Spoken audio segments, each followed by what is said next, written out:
उससे भटकाने के लिए ये सारी चीजें बहुत समय से चल रही। As a practising Muslim I know about only two jihad, one is a inner jihad and one is a outer jihad. लेकिन जिहाद का पूरा एक बड़ा मेन्यू कार्ड है उत्तराखंड में, जो कि लव जिहाद, लैंड जिहाद, फला जिहाद, जो हम सबको किसी को मालूम ही नहीं। एक बात आपको ये समझनी पड़ेगी कि जो पंकज उपाध्याय हैं, जो कमिश्नर हैं वहां पर हल्द्वानी म्युनिसिपल कॉरपोरेशन के, और जो इस पूरे बुलडोजर का या इंक्रोचमेंट का या पूरा जो शुरुआत हुआ इस पूरे प्रोसेस को, वो ऑलरेडी ट्रांसफर किए जाते हैं। और ट्रांसफर होने के बाद उन्होंने ये सारी घटनाएं अंजाम दी। दो दो उनकी पोस्टिंग्स हो चुकी हैं।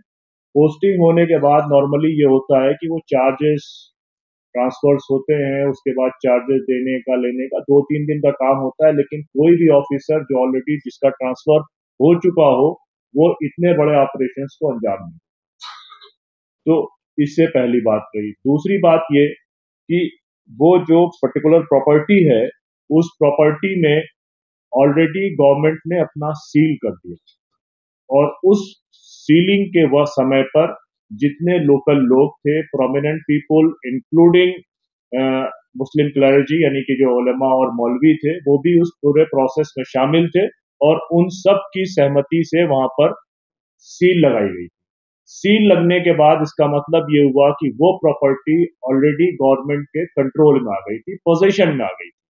जब गवर्नमेंट के पोजीशन में आ गई और सामने वाली जो पार्टी थी, जो क्लेमेंट था, वो कोर्ट में गया और कोर्ट ने उसको 14 का डेट दिया, तो सिर्फ 4 दिन पहले इवनिंग के वक्त, नॉर्मली इस तरह की जो भी कार्रवाइयां होती हैं वो दिन के वक्त करी जाती हैं, ताकि अगर लॉ एंड ऑर्डर का कोई सिचुएशन का ट्रबल आए तो उसको दिन में ही कंट्रोल कर लिया जाए। लेकिन शाम के समय 4 बजे इस तरह का बुलडोजर लेकर जाना, और वो भी उस ऑफिसर का लेकर जाना जो ऑफिसर जो है वो ट्रांसफर हो चुका है, उसने ये कार्रवाई करी। और लोगों ने ये बताया कि पहले 4 घर वहां पर तोड़े गए। उन घरों को तोड़ते समय किसी ने कोई रेजिस्टेंस नहीं दिखाया। लेकिन जब उन्होंने मस्जिद तोड़ना शुरू किया तो लोगों ने यही बात करी कि जब आपने सील लगा ली है, और सील लगाने के बाद 14 फरवरी की हाईकोर्ट में डेट है, तो फिर आपको इतनी जल्दी करने की क्या जरूरत। और हम सब ये जानते हैं कि हल्द्वानी में महिलाओं का मूवमेंट, जिस तरह से अभी जो खबर आ रही है, खबर तो ये आ रही है कि यूसीसी के रिस्पॉन्ड में इस तरह की हिंसा हुई। फिर ये आ रही है, जैसा नौचरण कह रही थी, कि महिलाओं का इस्तेमाल हुआ। सीए के समय में महिलाओं की बड़ी भागीदारी थी। उसी समय में बहुत सारे लोग वहां गए थे, उन्होंने देखा है कि किस तरह सीए के मूवमेंट में, एंटी सीए मूवमेंट में हल्द्वानी की महिलाओं ने हिस्सा लिया। उसके बाद आपको मालूम होगा कि रेलवे के खिलाफ जब जमीन का आंदोलन वहां पर शुरू हुआ, उनकी पूरे जमीनों को गफूर नगर के पूरे उजाड़ने की बात हुई, जिसमें तकरीबन 5,000 मकान थे। उस समय भी वो मूवमेंट पूरा वहां की महिलाएं ही लीड कर रही। तो ये एलिगेशन लगाना कि ऑल ऑफ सडन महिलाएं आ गई, ये समझ से बाहर है।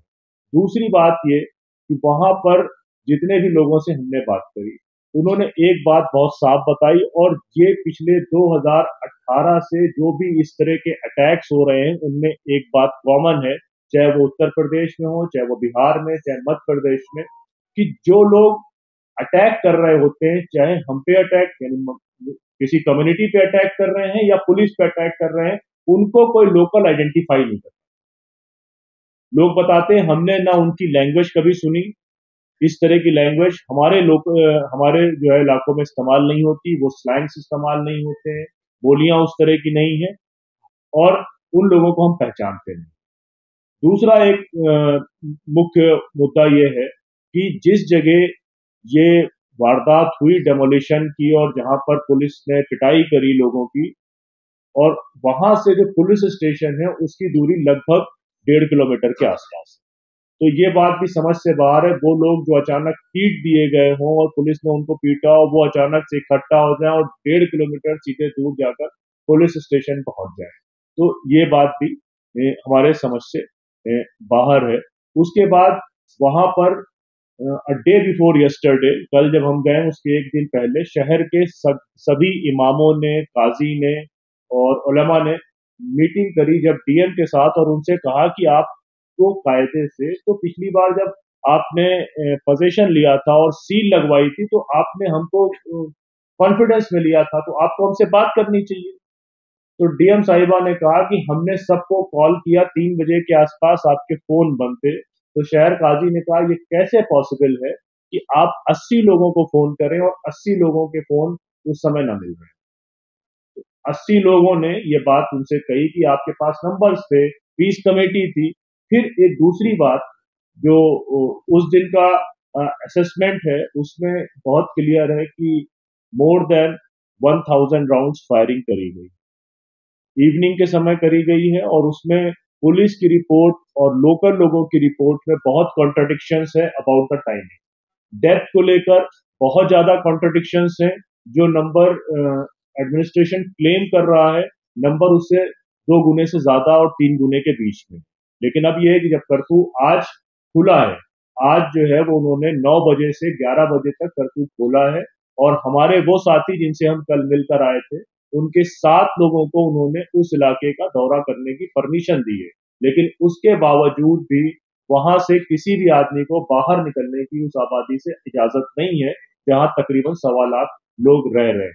तो एक तो आपने देखा कि प्री माहौल पहले से बना हुआ है, और ये बहुत सारी रिपोर्ट जब फैक्ट फाइंडिंग्स डिटेल में आएंगी तब आपको मालूम चलेगा कि जो पूरा पॉलिटिकल डेमोग्राफी चेंज करने का एक पूरा अभियान उत्तराखंड में चल रहा है। और सब कोई ये बात कह रहा था कि उत्तराखंड में एक ऐसी सीट है हल्द्वानी जिसमें आता है नैनीताल उधम सिंह नगर की, जो किसी भी हाल में वो हार जाएंगे। पहले विधानसभा के इलेक्शन के समय इसी मुद्दे को उठाया गया कि लोग बाहरी हैं, इनका वोट छीन लिया जाए, और अब नजूल की जमीन या लीज को लेकर एक ऐसा माहौल बनाया गया कि कुछ लोग बाहर से आ गए और उन्होंने लीज की जमीनों पर कब्जा कर लिया, जैसा अशोक जी कह रहे थे। दूसरी बात यह है कि जब ये सारी चीजें हो गई उसके बाद 300 घरों में लगभग छापेमारी करी गई।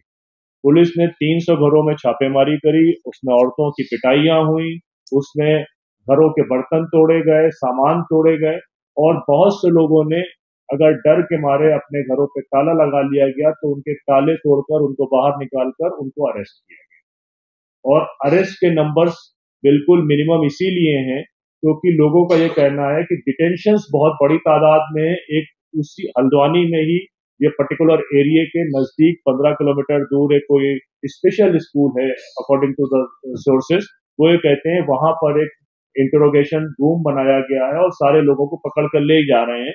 बट जिन लोगों से कल हमने फोन पर वार्ता करी उन्होंने ये बात कही कि आप ये देखें कि नंबर ऑफ डिटेंशन बहुत ज्यादा है।